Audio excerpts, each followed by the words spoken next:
police have largely been unable to contain all the chaotic scenes that have unfolded in the past couple of days. If you are seeing black plumes of smoke in Durban, protests in South Africa, it's common for us. But I could definitely sort of like smell that something is actually not right here. They took all the medication, everything. Nobody thought it would erupt the way it did. Don't point that camera at me. And he showed him a gun. And I was so scared. I've got this image of this taxi operator pulling out a firearm, firing in the air twice. And I'm on air. You would see the severity of poverty in people. Because as journalists, when we cover these stories, you're led by adrenaline. You can hear Michelle calling us back, and gallery is telling me to stand down, and I'm saying, no, I'm not going to stand down. I've got to show everyone this. This is insane. I have never seen something like this. It was a war zone. That's all. It was an absolute war zone.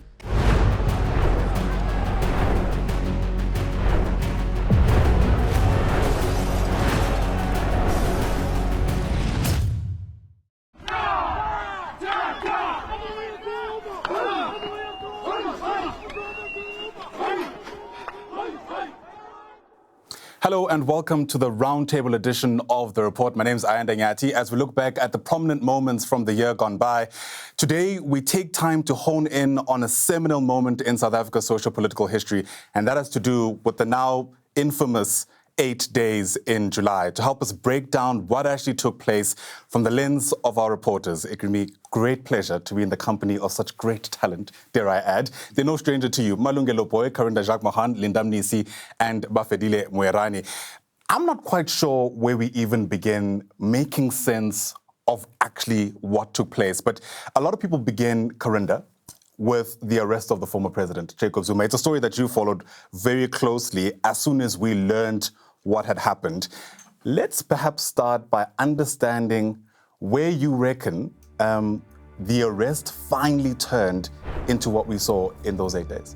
Indeed. So Jacob Zuma was arrested on the 8th of July, or rather he handed himself over to the Escort Correctional Center. Remember, it was very early in the morning. We saw his escort of luxury vehicles being slowly coming into the Escort prison. And at that point, we realized this is the historical moment. The former president has been incarcerated. So that was in the very early hours of the Thursday morning. Thursday afternoon, we are seeing threats on social media. And it's threats of unrest, of protests that would take over KwaZulu-Natal in the name of calling for the freedom of Jacob Zuma. On Friday is when we started to see the protests happen. Linda was there in Durban, actually. I was still at the Escort prison surveying what was happening, but Linda was there, and you saw those sporadic protests happening in Durban, and it was different from what we have seen previously, right? Yeah, absolutely. And I remember, because while we were still in Kandla, actually, before the former president handed himself over, we were getting information that something like this might happen. Right. There was a lot of tension, if you remember, at the time. And because if you look at that particular week, you know, we heard gunshots throughout the week. We had people come to protest at the former president's house. And there were people that actually told us that if he got arrested, these things would happen. So on the very same day, on the 8th, in fact, you'll remember, just after, on the morning after his arrest, there was a briefing by the police as well as the Ronald Lamula, right, Justice Minister. Thereafter, Carl Niehaus came to Escort. He was arrested live on television. But shortly after that, we heard of a protest breaking out on the N3. Yeah.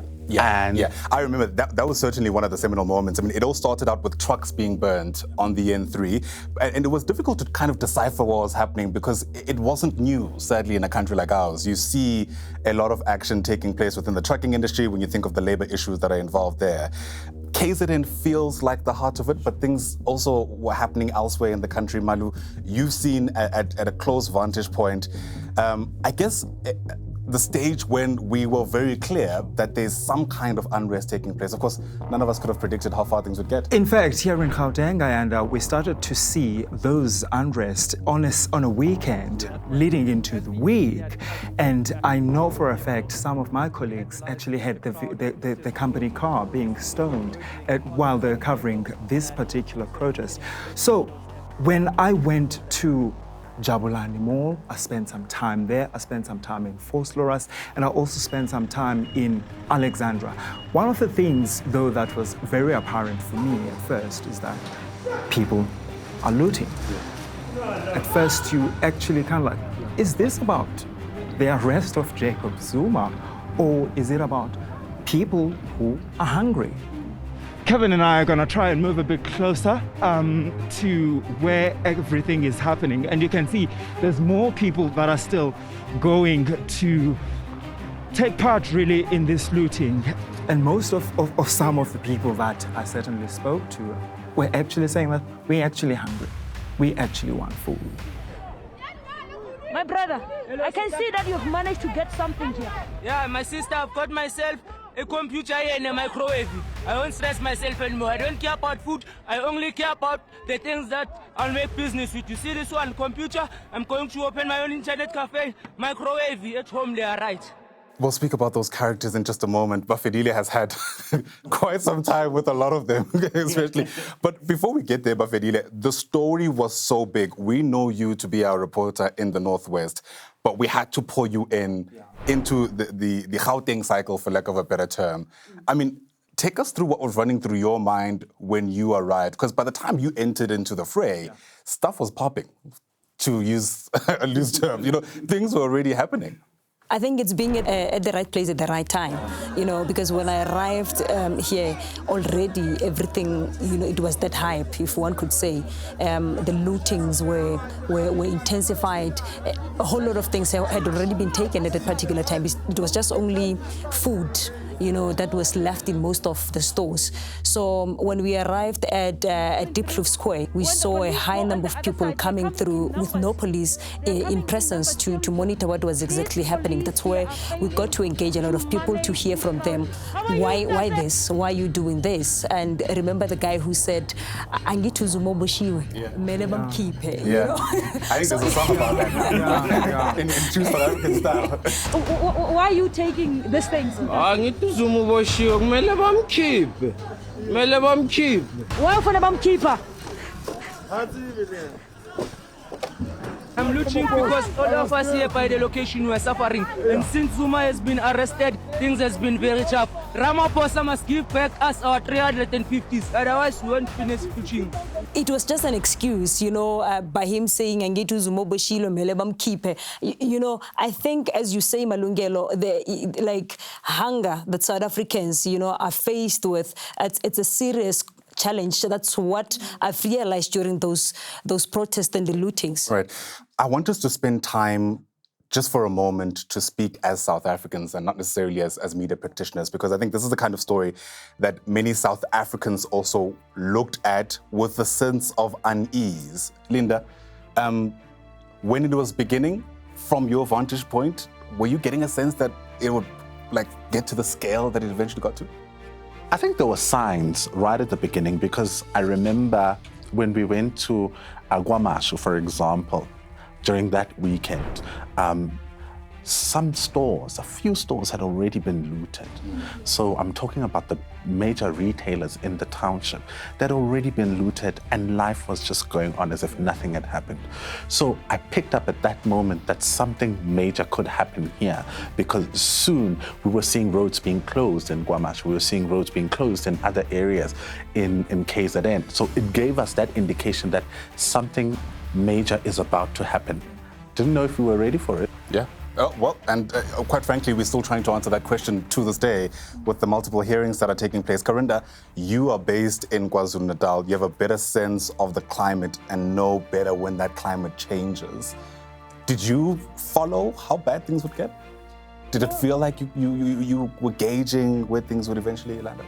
So, you know, like you mentioned, protests in South Africa, it's common for us. And as journalists, it's, you know, we've seen what we thought would be the worst of the worst. So by Friday, when those protests were erupting in Durban, we did see it had the narrative of free Zuma, and it was happening more and more. But I mean, nobody thought it would erupt the way it did. So I remember those protests were happening on Friday. I then returned to Durban from escort. On that weekend, I had some time off, but they pulled me back to work on Sunday because the trucks had been torched on the N3. And when the trucks were torched on the N3, the number of trucks that were torched and the fact that they torched this at the Mooi River Toll Plaza, this is one of the most important routes from Gauteng to KwaZulu-Natal. It's a trade route. And that blockage was shocking. I remember I was there on Sunday midday. The community safety MEC had come through along with a number of other officials. And I asked, MEC, there are threats of mass protests to happen the next week. Are you ready? We have decided to add shifts for our road traffic inspectorate. They were actually working on 3 shifts, but now they are working on 4 shifts. In other words, we're going to use more budget that was allocated for this particular purpose. No, I think it's very easy to have the wisdom of hindsight. Yes, we expected trouble, and I think the widespread nature of it would have stretched our resources. But I think the South African police services responded to the best of their ability. That's the Sunday afternoon, and towards the evening, I start seeing the reports coming. The mall in Umlazi is being looted. Looting is happening. Durban is being looted. And I've lived in Durban for most of my whole life, and I could not believe the pictures that I was seeing. Then I'm speaking to the editors about deployments as early as 4 in the morning because we're realizing something big is happening here, and I'm sitting in my home and, neighbors and friends are calling to ask, what is happening? Karinda, what is happening? Do you know anything? Where are the police? I'm hearing Durban is getting looted. And my parents are calling me. They're like, are you safe? Are you going to be safe? I say, I don't know, Mom. I have to go out tomorrow and see what's going to happen. And Monday morning, I couldn't believe what I saw. Those fire trucks were not coming to this mall. I haven't seen them around this mall at all. But what must be noted is that there are other sporadic fires flaring up in other parts of the city because I'm seeing plumes of smoke around me as well. Protests are continuing around the area.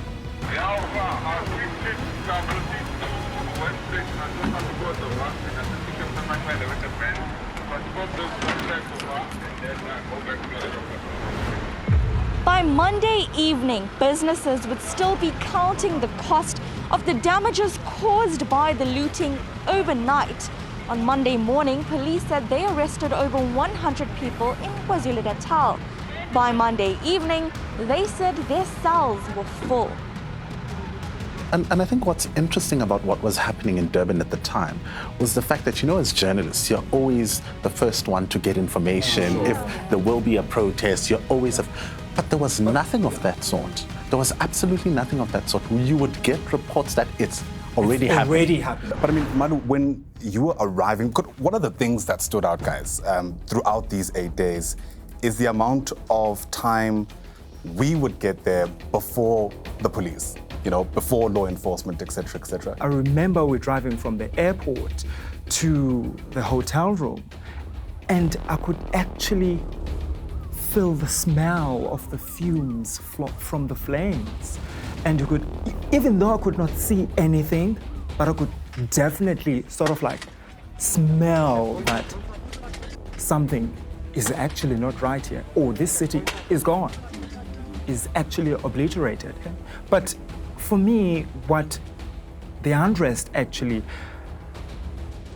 taught me, or something that I've realized, is that we may have focused a lot in what was happening in major cities, Durban, Gauteng, and all of that.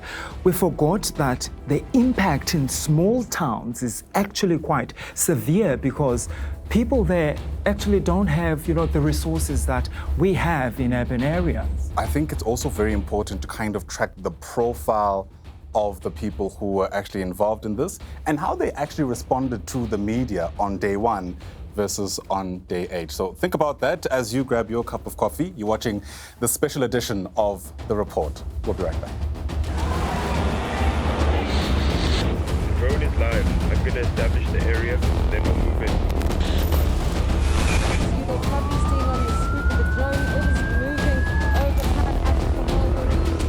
Perpetrators of violence are going to be apprehended, and they will face the might of the law.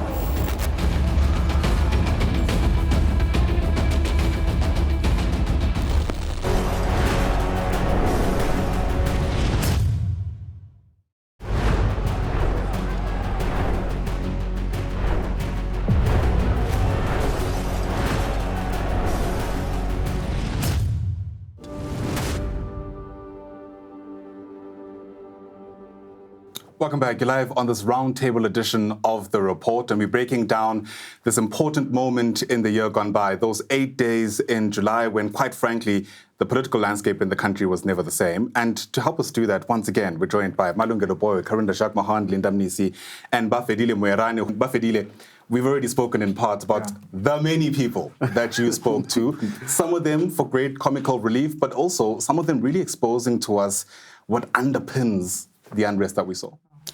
Well, at some point, there's a guy there at Diepkloof Square who was having televisions and all that. He was driving a Ranger, that particular guy, and he said to my colleagues, well, okay, please don't shoot, don't point that camera at me. And he showed him a gun. And I was so scared. And I said to him, please, just obey, just do as he's saying. Just should randomly, you know, people who don't have a problem with us, like the guy I spoke to, a number of people that I tried to engage before that, who were actually afraid to come out on camera to speak to me, you know, but a number of them did speak. There's a lady that I spoke to who said, in fact, I'm here for this is my first grocery.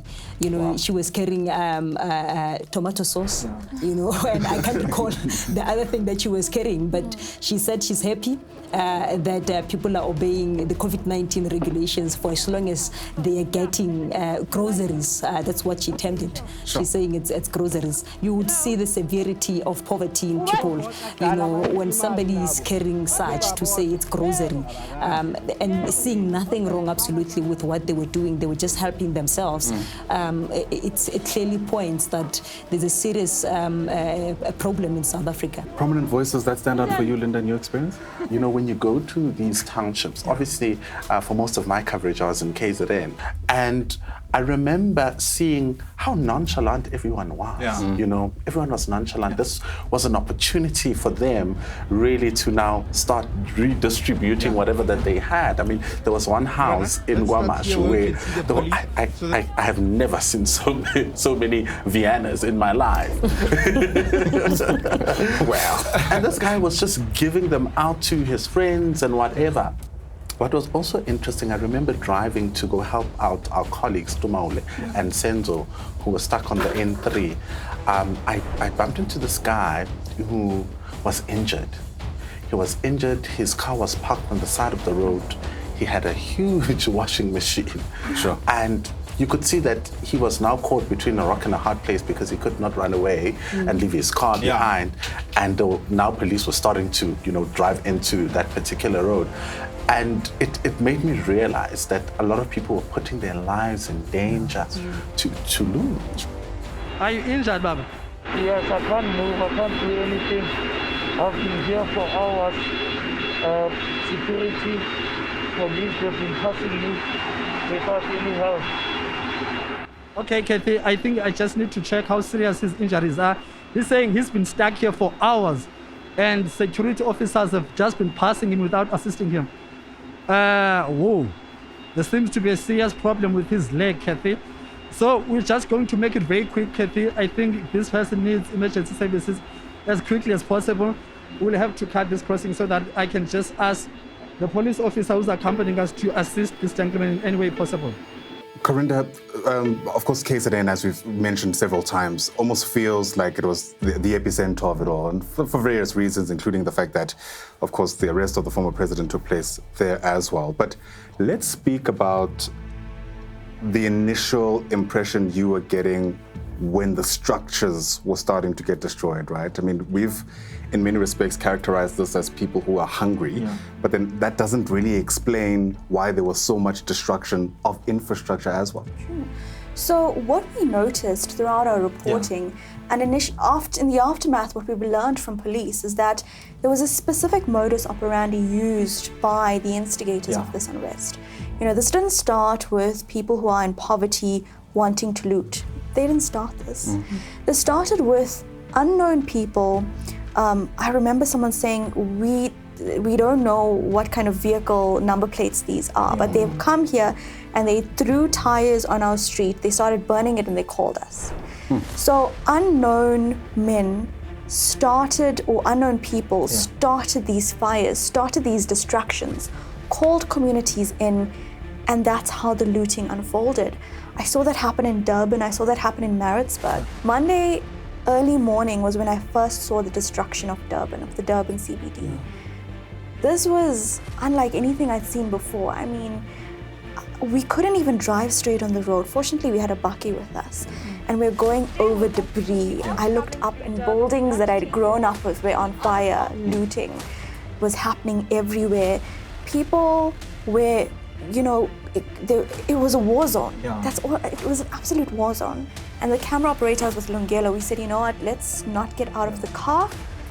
Inside the car, he jumped onto the passenger seat, I jumped in the driver's seat, and we did our crossing from the car. Here you can see the damage that I'm speaking about, where shops have been broken into on the road. This mall was broken into much earlier, and now you can see police presence on the road here, where a clothing store has been broken into, and we're going to, of course, try and bring you visuals on this. And as were driving from Durban to Pietermaritzburg, it was a ghost town. There was no one on these roads for a Monday morning. Very uncharacteristic. Uncharacteristic. We get to Maritzburg, this mall is on fire. And so I'm trying to get closer. And as we go around the mall, on the other side, the mall is being completely looted.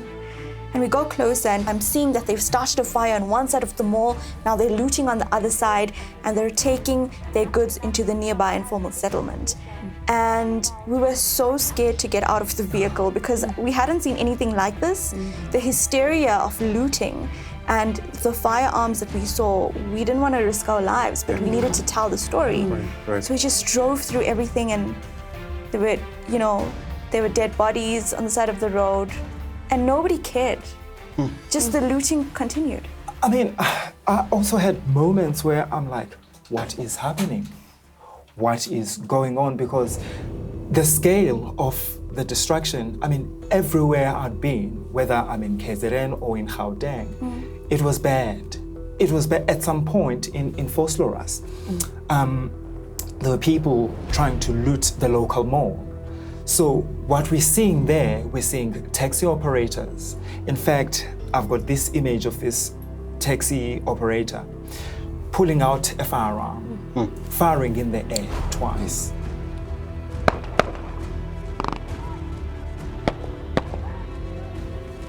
And I'm on air with Tammy Gobeni, and the guy is firing in the air because what he's trying to do is trying to push away the people that want to loot. And guess where are the police? You can also see members of the South African Police Service. Members of the South African Police Service, they're also on this road. They're just monitoring what is essentially just happening here. I've just heard one of the taxi operators saying that asibafuni basondele galana, essentially saying that we don't want them to come near this area, essentially this mall. And to them, this is about, Tammy, protecting their livelihoods. From my vantage point, which is a very different perspective, it almost felt that sometimes journalists were braver than the police. I mean, the stories you guys are retelling of being, you know, have people flash guns at you. I mean, the sense of safety would have been heightened at the very least, Bafedile, I'm sure, if you got a sense that there are at least law enforcement officials, if anything were to happen, they'd be able to step in. There was absolutely no one at the time when we arrived at Deep Blue Square. I remember at some point when we were trying to cross over the road, there was a police vehicle parked in the robot waiting for the robot to open. Wow. They looked as if nothing is happening. They just passed, just like that. And later on, I think after 30 minutes, that's when we saw about 5 police being deployed. What will 5 people do, 5 police do to such a huge crowd? There's absolutely nothing that they can do. And at some point, I saw the community members trying to throw stones, at the police when we were still there. Look at the danger that we are faced with as reporters on the ground, because as Karinda is saying, we have to tell the story. In most cases, we would be the first people to arrive. But the absence of the police is the reason why the communities had to come out and protect infrastructure. When I went around Monday evening around, I was based mostly in the wider Durban area. That was my coverage area. And I mean, people had just started these roadblocks. And I went there and I'm like, why are you doing this? Is this mob justice? I said, where are the police? Because we've got to protect our grocery store. If it gets looted, we're not going to have food. And ultimately, there was a food shortage in KZN and a fuel shortage. Security companies were hired to transport bread trucks. That's how bad it got, because police failed. That's what we saw in Soweto, in fact, after some volunteered to protect Maponya Mall. Anyone touches Maponya Mall? So let's listen to some of the residents here. You've taken out your mouth, you've paid your mouth. Yes. So please, you must understand that here in Pimville, we are not hooligans. Yes. And we are learned people here. We are not monkeys to remember. Interesting, actually. I remember in the evenings, we were in Kwamash, and I saw on television that earlier at Deep Kloof Mall, there were 2 people that were arrested. It was an elderly lady and some guy. They literally jumped out of the police. Oh, yes. That's just how hopeless the situation was. Right. I mean, even if there were police, they did absolutely nothing. Because nobody chased them. Nobody cared. But the police were also, going after the looters that we're discussing, who simply just are joining this, seeing that, okay, I can get some groceries, and they're arresting, the small fish. I mean, where are the guys that are blocking the roads with tires? The police could not handle the situation at all. The difficult thing to digest is the fact that we're hearing more about how much the police knew, what they did with that, but more importantly, how much they didn't know. I mean, Sihle Zikalala was speaking at the South African Human Rights Commission inquiry, mentioning that he too was watching the TV as you were, presumably, and that's the first time he was learning of what was actually taking place. It's a lot to take in, even with the amount of time that has gone by, and in just a moment, I'm hoping to gauge from you how you were doing your own kind of debrief when you are literally carrying the story for many people watching. This is the roundtable edition of The Report, and once again, we'll be right back. Stay with us.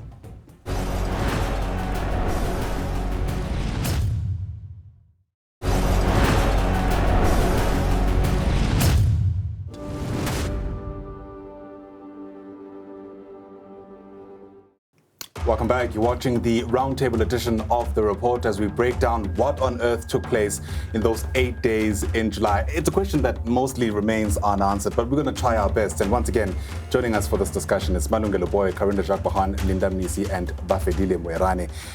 I was hoping to gauge how on earth, even psychologically, you managed to carry the story, so to speak. I mean, especially in a context, Bafedile, where there were very clear threats to the lives of journalists and some of our colleagues as you are covering the story. How do you return the next day to continue trying your best to actually help South Africans follow what's going on? Thanks to Newzroom Afrika, they had provided us with a security official, because the night before we could go again there, go Soweto, it was very difficult for one. Let's take that in for a moment. Sorry to interrupt you. The situation was so volatile. that you had to be deployed with security personnel to cover the story. Yeah. Wow. Yeah. So luckily he was there with us. At some point we went to Baramol, and while Zwalake, my colleague, was still shooting there, some guy just came. When's Anlo Mundu? What are you doing? There's no story here. And he took his phone. Luckily the security official was there and he just showed him the gun, and then he returned it immediately. So we were so lucky, really, to be having security personnel at that particular time. Because as journalists, when you cover these stories, you're led by adrenaline. Yeah, that's it. It's right, and you also can't stop yourself at times, you know, because of that adrenaline. And sometimes it gets to that point where it gets very dangerous, and you have to make that decision that I'm not going to go into the space, at least for now. But also, you know, the issue of having a security with you, it can actually also, while the security is there to make sure that you're safe, at the same time it can act, you know, as a disadvantage to you. Yes. Especially if you're trying to get people to speak to you. Yeah. Right. I remember at some point when I was in Vosloorus, I had a security guard. And I was like, okay, just stay there for a while. We're going to, because you also don't want people to be intimidated by the security guard. That you know, you want the story after all. But also, I mean, if you feel like you're in danger, of course you will bring the security. Karinda, you're debriefing, you're making sense of how to keep safe the next day. And I want to mention this because it's also important, particularly as a woman in a country like ours. Yeah, you know, being in the hotspot of this all in Durban, we struggled to get security because by Monday, all security companies were booked by companies across Durban, by shops and warehouses. So we went into field without security. My camera operators on Monday, it was Lungelo Zungu, and for the rest of the week, Pilani Zuma. We relied on each other heavily, protecting each other, looking on each other's back, and really, it had to be that way. And I struggled a lot. And you know, we spoke about adrenaline, and it was the only thing that pushed us was adrenaline. There was one time I was crossing with Michelle and you and Ayanda. We were at a warehouse was on fire, and it was we thought it would explode soon. It was on fire, we were right in front of it. And I was crossing, Pilani was going right to the warehouse, shooting the fire. And I can hear Michelle calling us back, and Gallery is telling me to stand down, and I'm saying, no, I'm not gonna stand down, I've got to show everyone this is insane. And eventually Gallery's shouting in my ear, Karinda, move, leave. And we left, and only as we left and we started hearing the fire, you know, it was exploding, Pilani and I looked at each other like, all right, the flames have increased. We have to leave this vicinity. I think they're going to evacuate this area. The flames are at least 200 meters high outside of this. I think that the chemical plant has caught on fire. It's raging right now. We're going to stand down and move away. Fire trucks have just arrived. I don't know. I want to gauge from you the kind of contributions, if any, were being made by authorities. I mean, we spoke about Sihli Zikalala a short while ago. You spoke about the community safety MEC in KZN. I mean, what were these office bearers telling you at the time? Were they even reachable insofar as you're concerned to at least give some kind of explanation around what's happening and, more importantly, what the plan is? You know, having come from covering the arrest of former President Jacob Zuma and, you know, having to get updates on how that was going, my expectation was that the police minister would at least have a plan for post, because all the signs were there. All the signs were there. The guns did not only come out when there was looting. We saw them in Nkandla. You know, I expected that after that, they would have another plan to make sure that they quell the tensions, they quell the, you know, the riots that may break out. But it was really, I don't know, it was disappointing seeing that they actually thought it was just about the arrest and, you know, and it would end there. But also, I mean, there was a time when the president addressed the nation saying that, okay, we'll deploy the military and all of that. And I remember being in Alexandra, and a lot of people, businesses actually saying that we'd actually want the military to be here, but what are they going to do now? Because, you know, our businesses have already been destroyed. The intervention by the president is already late, and it was late. It was late.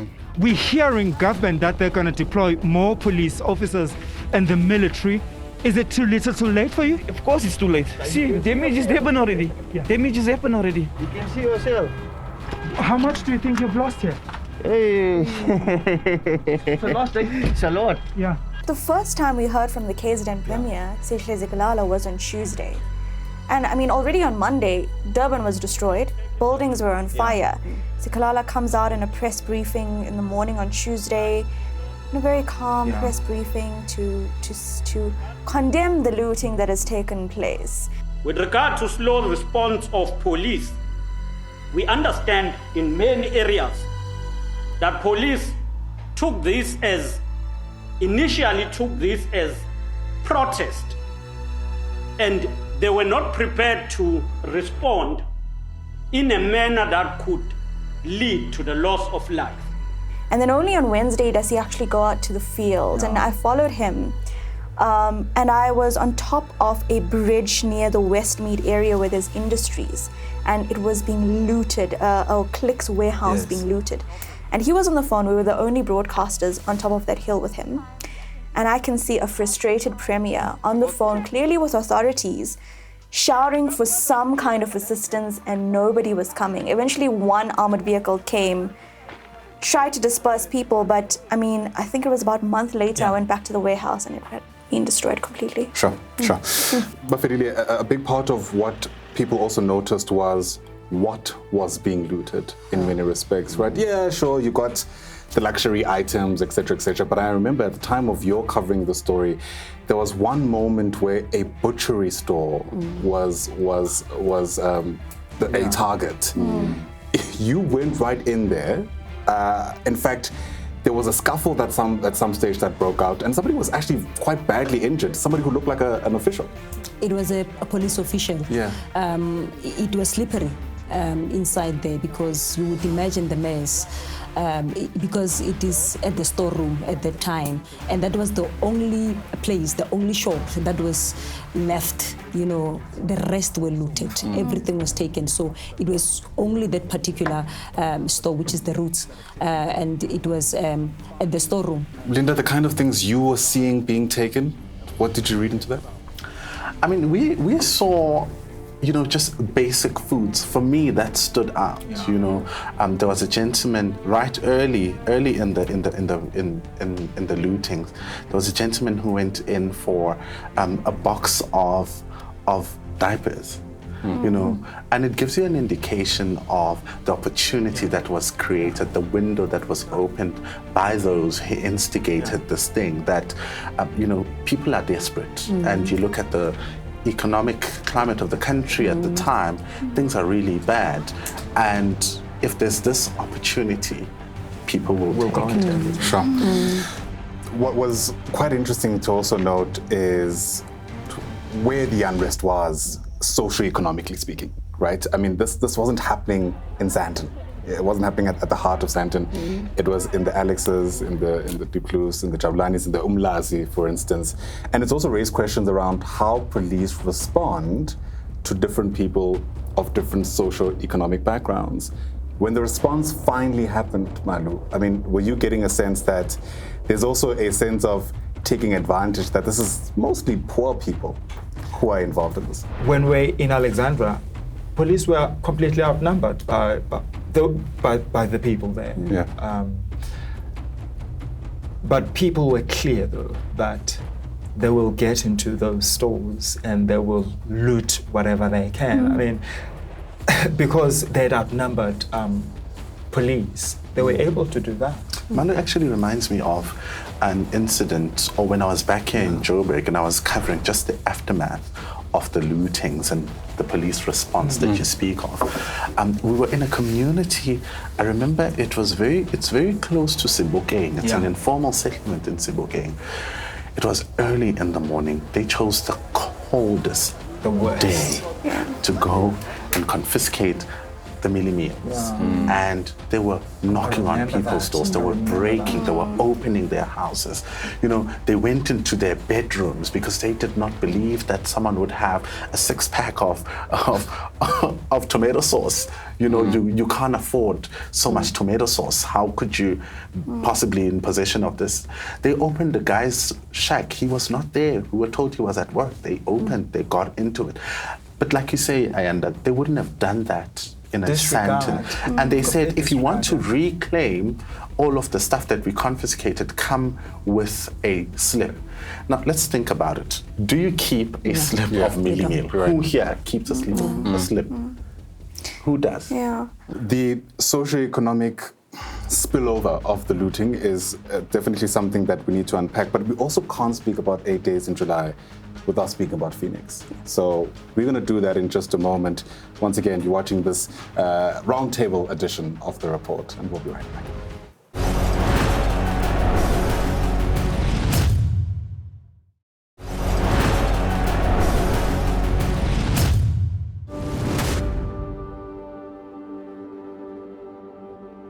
Welcome back. This is the roundtable edition of The Report. I'm Ayanda Nyathi, and we're breaking down those 8 days in July where, quite frankly, many people couldn't even view their communities in the same light. And to help us do that, once again, Malungelo Boy, Karinda Jacques Mahan, Linda Mnisi, and Bafedile Mwerani. And as mentioned before, it's impossible, if not an injustice, to speak about the 8 days in July without speaking about Phoenix. It was a story that, in fact, became an electioneering issue. You think about the DA and what they did. But that aside, I mean, from your vantage point, as an Indian person in this country who knew their dynamics in places like Phoenix, help us break down how you were making sense of what took place there. As the unrest started across Durban, that was my coverage area, communities started trying to protect their own infrastructure. So there were roadblocks. And from around Monday evening, we saw these roadblocks set up. Places like Morningside, Musgrave, Durban North areas, Mhlanga. And it was mostly men that were at these roadblocks, and many of them were armed. But on the ground and on social media, we're hearing that many of these roadblocks saw instances of racism, where if you were of African descent, you were stopped and turned around. Racism. Now, we hear in the aftermath of this that the Phoenix Highway had several roadblocks. We've heard instances of people of African descent being tortured, being hacked to death, being targeted and called names, racist expletives. And the reason why the number of murders there were labeled to the Phoenix Massacre is because in KZN, 280 people died. What remains is that even after the Phoenix Massacre happened, the community is still in denial that the massacre happened. We've heard about that. They picked like about 6 bodies along this road here. And like I'm saying, nobody has any firepower here. Nobody has nothing to do with firepower here. We've had no support from the police. There were rescue units, there were security companies coming in and firing at the bottom. Not here at us. They were just driving through us. And if we didn't put the barricades here, everything would have been burnt here.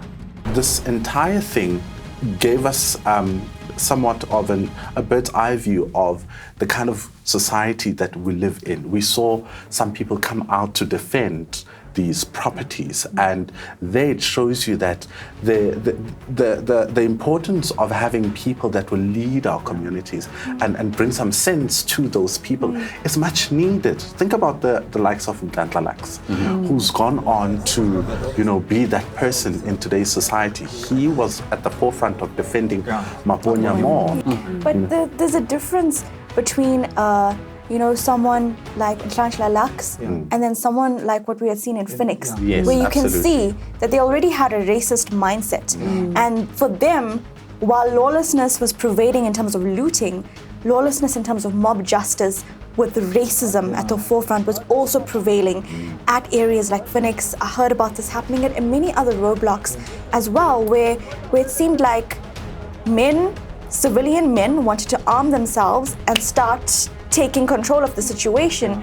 But we need law enforcement authority because we need the law to be fair to human rights. I'm very interested to try gauge from you, and we'll just quite literally go around the table with this one, what you were hoping would come out of your reporting on the story. What were you hoping that story would be? Madu, you seemed like you're beaming. My goodness. I'm actually trying to think, and I'm trying to process my thoughts. People's human rights were violated. The right to life and the right to dignity. And I think the fact that so many people that we were interacting with were actually saying that, I want food, I'm hungry. But also, we've got to look at the impact this has had. And there's several moments that we've all shared. I mean, I keep on thinking about this lady who, when she arrived at this Pan-Africa Mall, and the first thing she did was to cry because her livelihood was gone. Just explain to me why. Do you think I'm going to sleep tonight when I see this? Do you think I'm going to be able to just close my eyes and sleep? Why don't I just sleep forever?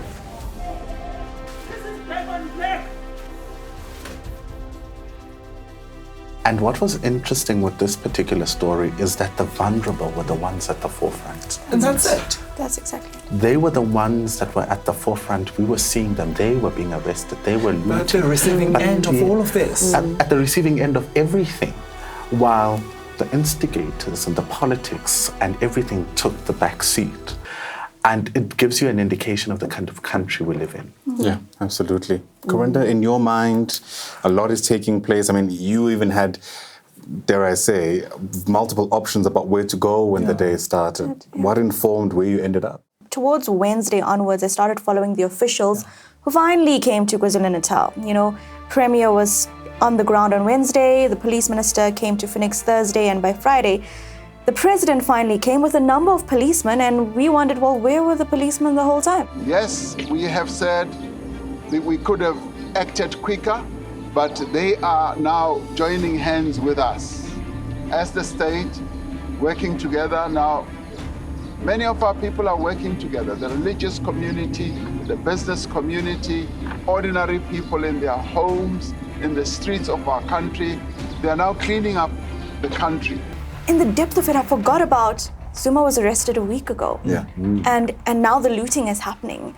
You know, and only now later are we seeing that the politics of it all has led to this destruction. And somehow we all allow this to happen. We need to hold people accountable.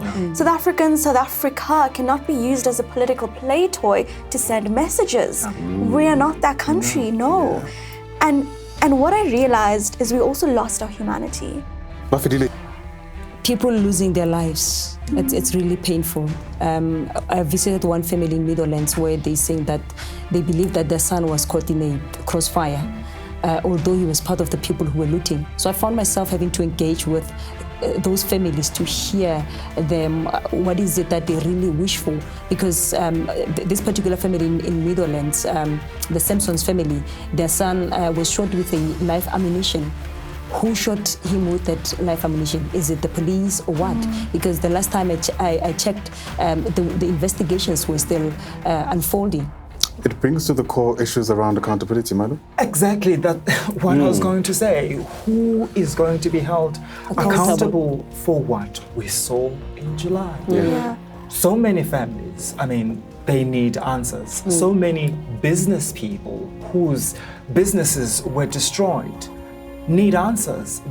People lost billions of rands. This entire thing speaks to a leadership crisis because we wouldn't have had what we saw in July had we had leadership. I mean, you'll remember the issue around State Security Minister Ayanda Nyathi and Begitele at the time. I gave you the report. No, the report was not here. I mean, what do we have in this country? We should never, we should get a commitment. We should get a commitment that what we saw happening in July will never happen again in this country. One of the things that are taking place is that inquiry into the human rights, an inquiry by the South African Human Rights Commission into what actually took place in July. That, at the time of recording this, is still taking place. But you, as reporters, were at the forefront of that as it unfolded. Are you getting a sense that the inquiry, at least what you've been able to see of it, is getting to the nub of those issues? I think what this inquiry is doing is providing transparency, where they're putting government officials on a public platform. We're all able to watch this, and they're asking questions. Where were you? How many police were there? Was there an intelligence report? Most government officials are denying that there were any intelligence about this. Sure. Linda? I think another interesting point is really, I would like to know what the ordinary South African thinks about this inquiry. We've had so many inquiries in this country looking at different things that have happened. Do they think that they will get the answers that they want from this particular inquiry? And are we going to see action post this inquiry? Because it's one thing sitting here and talking about it. I mean, you have ministers and you have top police officers really not giving the right answers to what really happened. Are there going to be consequences post just going to the inquiry and sitting and saying, well, my phone was off, those who were looking for me found me, those who were not looking for me did not find me. Right? What are the consequences to those things? Because then the ordinary South African will get a surety from that things will not get out of hand again. Right. Often journalists speak about stories that they'll never forget. Bafedile, is this one of them for you? Well, of course, I'll never forget this moment. Although it was too hectic, but you trended. I hope there's a good bad day. Things happened. It was hectic, but it happened. We had to deliver, and we were there. To deliver for Newzroom Afrika. This was unprecedented. Yeah. I have never seen something like this. Everywhere you went, you could just tell this is chaos. Yeah. One for the books for you too? I've never cried on a story. I remember I was reporting, there was no food in KZN in Durban. And I remember even the few lines were snaking around an entire block. And there was one day where I saw that. And we had just seen a number of bodies. And before crossing, I ran to the car and I just sobbed for like a minute. Because I didn't know when this would end. Not just as a journalist, but as a Durban girl. Does this one also go down in the books for you? Definitely top 5, but as you know, South Africa, it's a country that keeps on giving. Alive with possibilities, so they say. Sure. With that, thank you so much for coming through. I get a sense that the story is certainly nowhere near over, and as you've done, we'll continue doing our best, of course, to cover it for the people that matter, and that's ordinary South Africans who continue to watch. This has been the Roundtable edition of The Report. As we look back at the year gone by, I'm Ayanda Nyathi, and thank you for watching.